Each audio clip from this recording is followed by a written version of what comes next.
হে জগতবাসী, আজ আমি শামীম আলী চিশতি আপনাদের সামনে একটি আলোচনা নিয়ে আসলাম। সে আলোচনাটি হলো যে মানুষ সাধনা করে বহু প্রকার, এর মধ্যে আজকে একটি প্রকার সাধনা আপনাদের সামনে তুলে ধরব।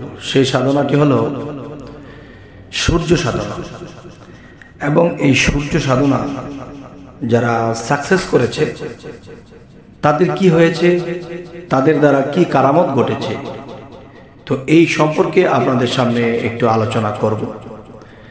সেটি হলো যে এই সূর্য সাধনাটি শুধু নিজেরা নিজেরা করলেই হবে না, এই সূর্য সাধনা সম্পর্কে ধারণা এবং জানা থাকতে হবে।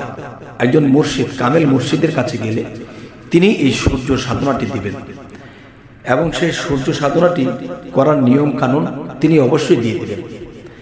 এবং আরও একটি কথা হলো যে এই সূর্য সাধনার পাশাপাশি আরও কিছু সাধনা আছে, তবে পরের পর্বে আমি আপনাদেরকে এই বাকি সাধনাগুলো তুলে ধরব।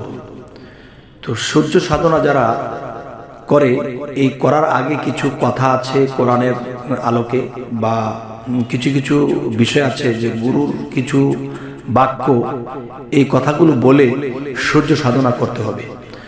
তখন এটাকে কেউ 1 যোগ করেছে, কেউ 6 বৎসর করেছে, কেউ 3 বৎসর করেছে, অনেকে 3 বৎসরই সাকসেস পেয়ে গেছে।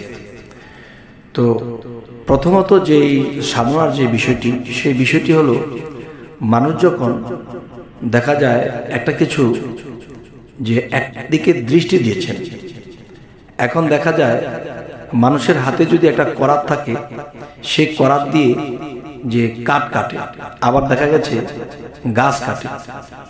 এখন দেখা গেছে এই করাত দিয়ে যদি মানুষের গলায় যদি পোষ মারে, তবু গলাটাও কেটে যাবে। তবে এই করাত কিন্তু গলা কাটার জন্য নয়, মানুষ খুন করার জন্য নয়। এটি কেন? এটি একমাত্র দেখা যায় গাছ বা কাঠ কাটার জন্য। তো এখন আমি যে কথাটি বলবো, যে মানুষ সাধনা করে আল্লাহ থেকে শক্তি লাভ করে, আর আল্লাহ সেই শক্তি দিতে বাধ্য। কেননা আল্লাহ কোরআনে সূরা ইনসিরা এবং সূরা সাফফাতে বলেছেন, তোমরা যখনই অবসর পাও সাধনা করো, আর সেই সাধনার ফল আল্লাহ অবশ্যই বান্দাদেরকে দিয়ে থাকে। এবং সেই শক্তি পেয়ে যদি কেউ গাছ কাটার বদলে যদি কোনো মানুষের গলায় সে করার ধরে, তাহলে কিন্তু সে পাপিষ্ট হয়ে যাবে। তেমনি এই সূর্য সাধনা করতে করতে তার দৃষ্টির মধ্যে এমন কিছু শক্তি আসবে যে এই দৃষ্টি নিক্ষেপ করে সে একজন মানুষের ক্ষতিগ্রস্ত করতে পারবে, একজন মানুষকে রোগাক্রান্ত করে দিতে পারবে, বা একটা গাছের দিকে তাকিয়ে সেই গাছটি এসে জ্বালিয়ে দিতে পারবে। কিন্তু আমাদের মূল উদ্দেশ্য এটা নয় যে আমি যদি এই চক্ষু দিয়ে যখন আমি সাধনা করেছি, তখন সাধনা করার পরে এখানে একটি পাওয়ার আল্লাহর তরফ থেকে দেওয়া হয়েছে, এবং এই পাওয়ার কিন্তু সূর্যের মধ্যেও দেওয়া আছে।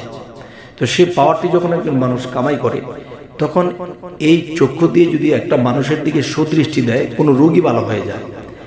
কোনো মানুষের দিকে তাকিয়ে যদি চোখের দৃষ্টি দিয়ে যে এমন কিছু ভাবে যে মানুষটি খারাপ কিছু হোক, তা হয়ে যাবে।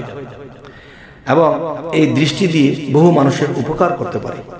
তো যারা এরকম কারামত দেখিয়ে গিয়েছেন এই সূর্য সাধনার বিষয়গুলা, আচ্ছা, এটা হলো চোখের কারামতি। এখন মুখের কারামতি, এই মুখের কারামতি কি দিয়ে, তখন এই বিষয়ে আলোচনা করা হবে পরের পর্বে।